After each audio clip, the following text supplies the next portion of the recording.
Hello, नमस्कार। मैं doctor Shivam Singh, paediatric physiotherapist from Gorakhpur, Uttar प्रदेश।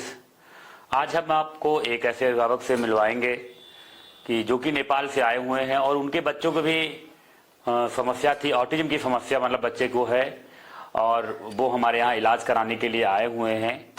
और उनके बच्चे की स्टोरी हम उन्हीं पेरेंट्स के द्वारा आपको सुनवाते हैं। समस्या थी, कैसे उनको जानकारी हुई सेंटर के बारे में, और उन्होंने इलाज कराने के बाद बच्चे में क्या क्या परिवर्तन आया, ये उन्हीं अभिभावक से आपको सुनवाने का प्रयास करते हैं। चलिए सर, पहले आप बताइए, अपना परिचय दीजिए, आप कहाँ से हैं, क्या नाम है आपका? नमस्कार, मेरा नाम राजेश जायसवाल, हमारा नाम। हम नेपाल के रहने वाले हैं। जो अभी बच्चा आपका कितने साल का है? 5 साल 2 महीना हो गया। बच्चे की उम्र 5 साल हो गई है, जो कि पेरेंट्स अभी नेपाल के रहने वाले हैं। पहले तो सर आप ये बताइए कि आपके बच्चों को जो है, कब आपको ये जानकारी हुई कि हमारा बच्चा एक नॉर्मल बच्चा नहीं है, और क्या क्या आपको शुरुआती दौर में जो है इसमें लक्षण आपको दिखे, सिम्टम दिखे, जिससे आपको जानकारी हुई कि बच्चा हमारा नॉर्मल नहीं है? लगभग 4.5 साल में, 4 साल के बाद ये पता चला कि ऑटिज्म हुआ है, इसे नॉर्मल बच्चा नहीं है। वैसे तो पहले ही जब से जन्मा बुखार आता था, बुखार आने के बाद हफ्ता 10 दिन एडमिट होना पड़ता था हॉस्पिटल में। तो हम लोग सोच रहे थे कि बुखार की वजह से बच्चा लेट बोलेगा।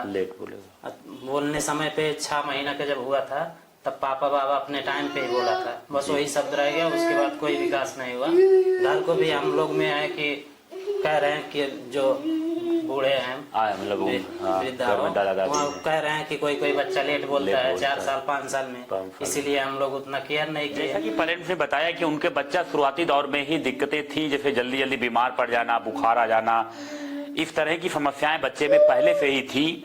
लेकिन जब बच्चा जो है, घर वाले जो दादा दादी रहते हैं, दादा दादी जो रहते हैं, वो लोग, उन लोग कहते भी हैं कि कुछ बच्चे लेट से बोलते हैं। ये समस्याएं आती हैं, चाहे बच्चे को बोलने की समस्या हो, तब भी वो लोग ये कहते हैं कि लेट से करेगा, लेट से करेगा। इसमें बहुत ज्यादा टाइम वेस्ट हो जाता है। चाहे बच्चे को चलने की प्रॉब्लम हो, वहां पे जो दादा दादी रहते हैं, जो हमारे घर के बुजुर्ग रहते हैं, तो वो ये चीज कहते हैं कि बच्चा लेट से चलेगा, ये बहुत देर से बोलेगा। कुछ बच्चों में ये प्रॉब्लम्स रहती हैं।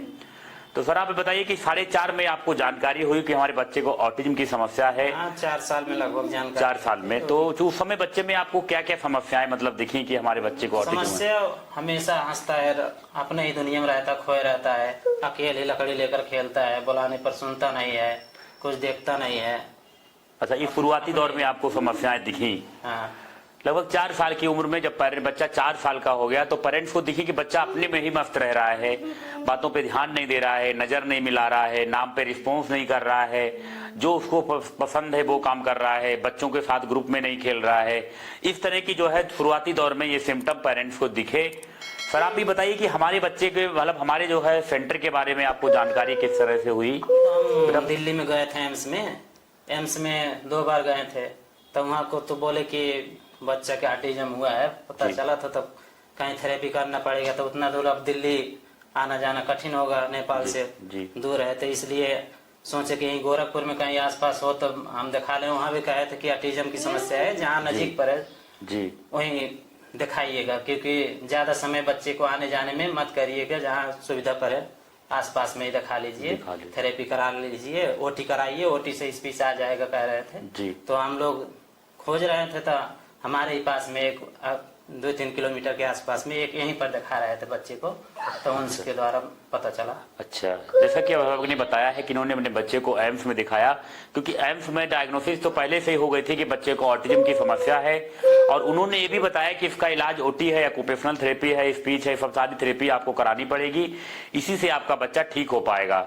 और उन्होंने ये भी जानकारी दी कि इतना दूर आने से कोई फायदा नहीं है, आपके पास पड़ोस में कोई भी ऐसा सेंटर हो जहाँ पे ऑक्यूपेशनल, ये सब सारी थेरेपी, स्पीच थेरेपी ये होती हो, वहां पे आप करा लीजिए। पेरेंट्स को वहां पे गाइड किया गया, और किसी पेरेंट्स के माध्यम से द्वारा हमारे सेंटर के बारे में जानकारी हुई, जो कि हमारे यहाँ पहले से अपने बच्चे का इलाज करा रहे थे, उन्हीं के माध्यम से सेंटर के बारे में जानकारी हुई।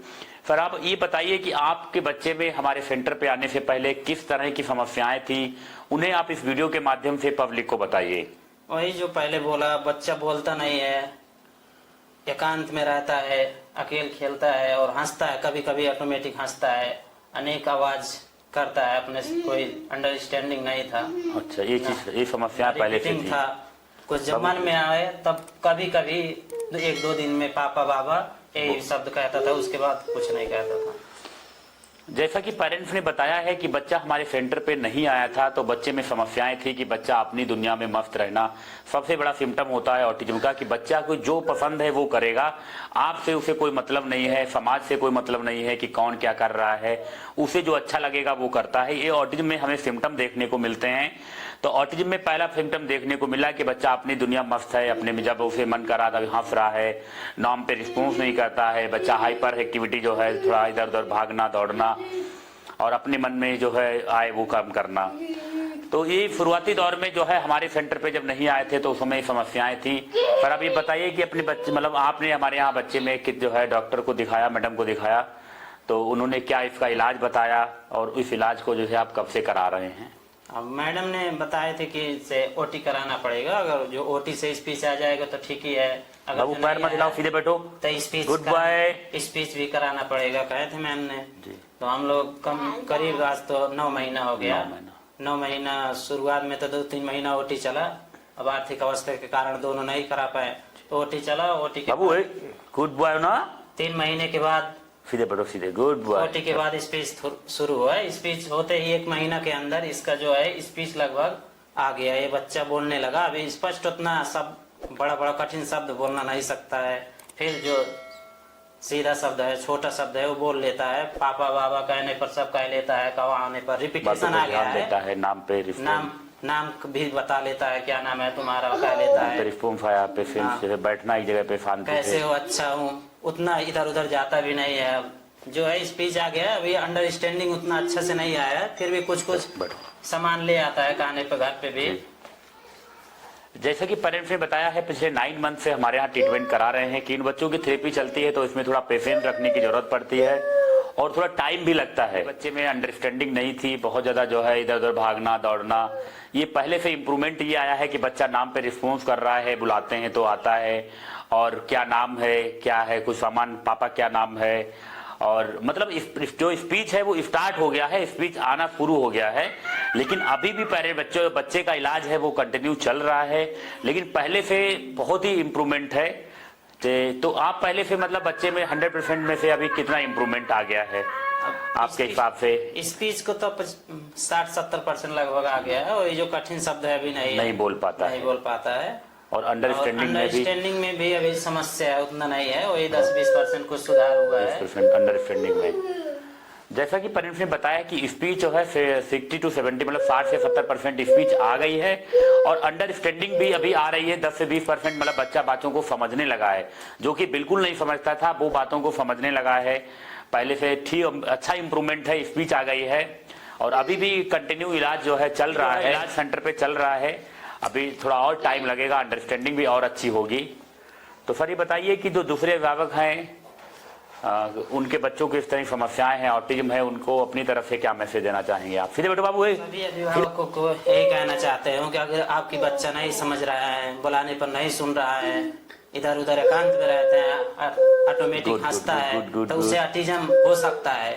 अगर जो उसका समस्या है तो जल्दी से जल्दी आप कहीं आप पास में यहीं पर आके एक बार जरूर दिखाइए, पहले इस्तेमाल कीजिए। हम एक प्रचार होता पहले इस्तेमाल फिर विश्वास, तो एक बार यहाँ आकर देखिए, इसके बाद विश्वास करिएगा। और उससे हम ये भी सलाह देते हैं कि बच्चे को मोबाइल मत दीजिएगा। हम लोग को वो है कि मोबाइल की वजह से, और इसका बुखार जो है जन्मजात से पहले से दिमागी बुखार भी था, उसी की वजह से हो सकता है, यही कहना चाहते हैं जी। जैसा कि पेरेंट्स ने बहुत ही अच्छा मैसेज दिया है कि आप अपने बच्चे को सेंटर पे लाइए। बच्चे को अगर नहीं इम्प्रूवमेंट आ रहा है, नहीं फायदा हो रहा है कहीं भी इलाज से, तो आप एक बार लेके आइए, बच्चे को थेरेपी कराइए। आपको खुद ही समझ में आएगा कि हमारे बच्चे में इम्प्रूवमेंट हो रहा है, फायदा हो रहा है, तभी अपने बच्चे का आप इलाज कराइए। और जो है दूसरे अभिभावकों के लिए भी एक मैसेज बहुत अच्छा दिया है कि, और हम भी अपनी तरफ से एक मैसेज देना चाहेंगे कि ऐसे बच्चों के साथ थोड़ा लगना पड़ता है और थोड़ा टाइम लगता है, क्योंकि इसमें कोई दवाई नहीं है कि हमने खिलाया बच्चे में इम्प्रूवमेंट्स आ गए। ये एक ट्रेनिंग है, एक थेरेपी है। तो बच्चों में जो भी थेरेपी होती है तो उनमें जो है धीरे धीरे ही फायदा होता है। आपको कंटिन्यू लगे रहना चाहिए, हार नहीं माननी चाहिए, धीरे धीरे ही सही, लेकिन अगर आप लगे हुए हैं तो बच्चा आपका जरूर ठीक होगा। ये हमारा जो है एक्सपीरियंस है इतने सालों का कि बच्चों पे काम कर रहे हैं। तो इसे बच्चों के साथ कभी भी हार नहीं माननी चाहिए और कंटिन्यू आपको लगे रहना चाहिए। चलिए, इतना अच्छा फीडबैक देने के लिए आपका दिल से धन्यवाद करते हैं। Thank you so much. धन्यवाद।